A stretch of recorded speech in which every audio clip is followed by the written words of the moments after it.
سه تا حق اساسی قرآن از ایشان بالای من شما دارد. اول خواندن قرآن با ترجمه و تفسیر. ما چرا باید با ترجمه و تفسیر بخوانیم؟ چون که تمام امور زندگی ما در قرآن است.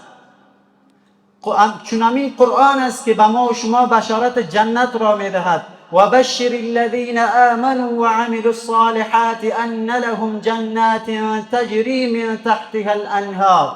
ای پیامبر علیه السلام بشارت بده به چی کسان؟ کسانی که ایمان آورده و اعمال صالحه انجام میدهد برایشان چی است؟ جنت هست. چون همین قرآن است که ما را از جهنم و عذاب الله متعال میترساند. اولئک مأواهم جهنم ولا یجدون عنها محیصا. آن گروه یعنی دوستان شیطان که با وسوسه های وی لبیک گفتند جایشان چی هست؟ جهنم هست.